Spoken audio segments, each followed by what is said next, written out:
What influenced you to study hospitality and catering at University of Cardiff, and how did you get from there to your position now? I just started off really with a part-time job when I was 16. I hadn't done particularly well at school.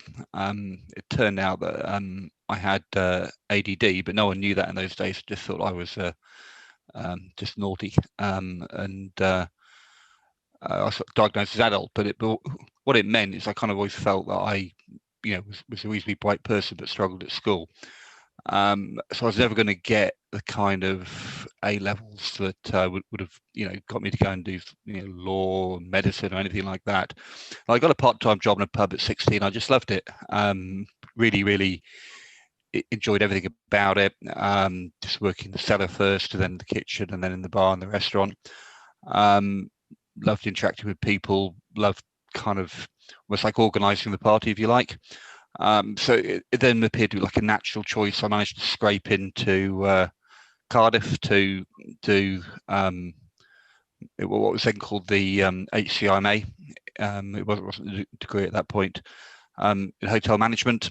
And then from there, when I left, I chefed for a while because I really wanted to do that. But in the end, I decided that maybe some of the other guys in the kitchen were quite a bit better than me, whereas I didn't think much of the management. So I then moved over into being an assistant manager before kind of being promoted in my late 20s to an area manager. I was the first guy in the company I worked for to go from being an assistant manager through to an area manager. Went on to be a director with them. That was with Allied Lions. And yeah, I had a corporate career, but what I always really wanted to do was to work for myself, which I did for the first time back in 1995. What do you think helped make you successful, and what was the pivotal decision in your career? Well, I think the great thing about hospitality is it's completely meritocratic, particularly now.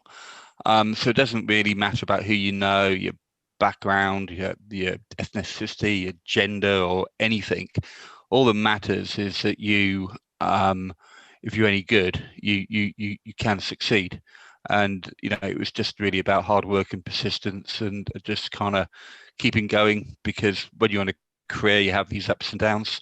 And everyone enjoys the high points, but then makes decisions through the low points. And I think what you do, you got to keep on fighting through the low points, and believe in yourself, and just keep on going. What characteristics would you consider key when employing staff to work for you? Okay, that's a great question. When employing people, what I look for is almost like the natural talent, because you can teach people how to do stuff, but people who actually want to kind of look after others, who actually really enjoy the idea of hospitality. I used to always talk about, if you're at a party, there's some guys who are like out the front telling jokes, and there's always a guy at the back kind of playing the records and stuff, and he actually is trying to make sure that everything's good for everybody.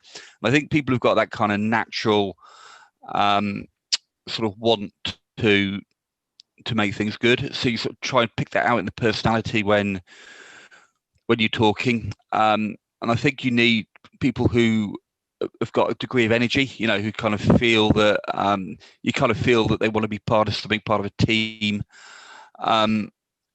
So it's very much about characteristics more than about the sort of what the actual kind of academic background. And then if I'm looking for someone who I kind of want to kind of go up through the ranks, what I look for is sort of determination, resilience, people who sort of keep on going when the going gets tough. And then I guess I think there's a little piece around what, there's a German word called Gestalt, which is like a feeling of completeness. And that is guys who sort of, or girls who just want to make sure everything's right, who are kind of accurate and want the things to be kind of in place and organized and everything else. So, there's sort of bunch of, but definitely my key theme would be the qualities of the person rather than their previous experience. Experience helps, obviously, particularly the higher you get, but much more sort of the person themselves. Yeah, and I've got another question. What are some tough situations you've had to face when it came to building your own company opening ends, and what did you do to overcome them? Wow. Okay. So the biggest problem that you tend to find building a business is you just run out of cash. So however much cash you think you're going to need, you're going to need more. And that's what happened a few times, partly through my own bad planning, but very often through external events. So there's been some key ones to point to. One of them was the financial crisis. So we started trading openings in 2007. Within a year, the financial crisis had hit, which meant the banks suddenly were withdrawing credit. Trade was falling. Investors were losing their confidence. And we had to really kind of battle our way out of a very, very tight corner. It was just a matter of kind of keeping going, sort of working hard to stay in touch with your creditors, working hard to conserve every bit of cash.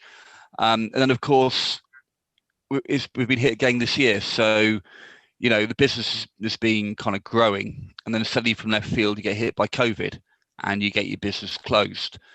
And what that meant is suddenly you had a load of stock. You didn't know what's happening with your people. You didn't know how you could conserve their jobs. And the income suddenly dried up. So, we were suddenly millions of pounds worse off than we expected to be. The government did come up with some furlough help, but that helped us pay our people and keep them employed, but there's still being rent and all the other bills piling up. And we were in a really, really tough corner. So, we had to be very innovative.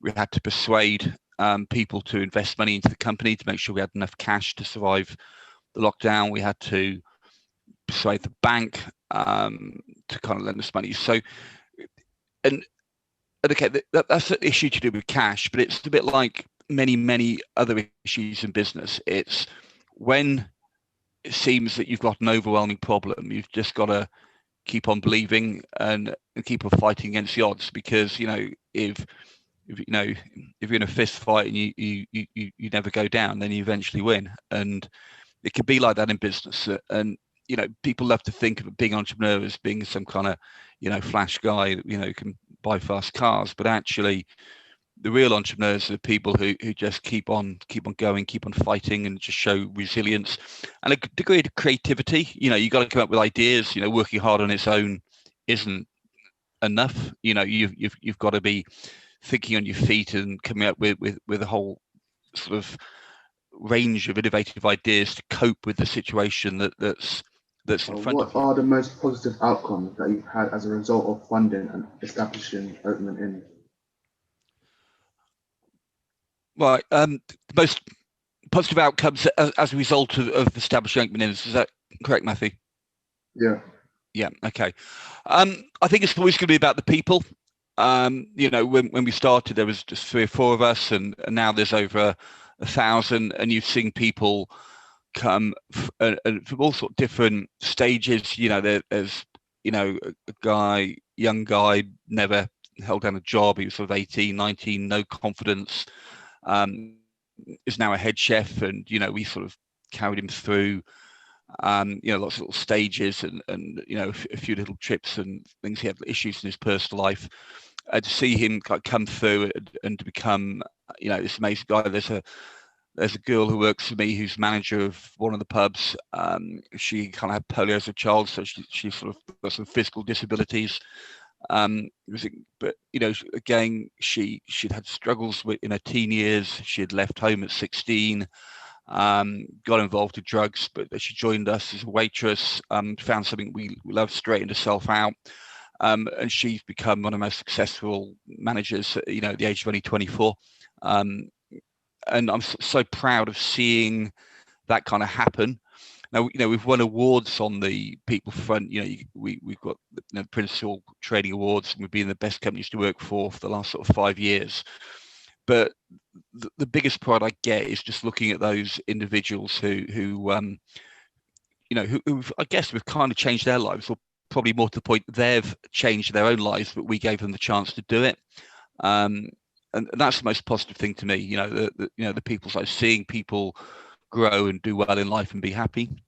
Now, where do you stand with the COVID-19 situation, and what would you suggest to people in this industry in coping with it and securing their business? Wow.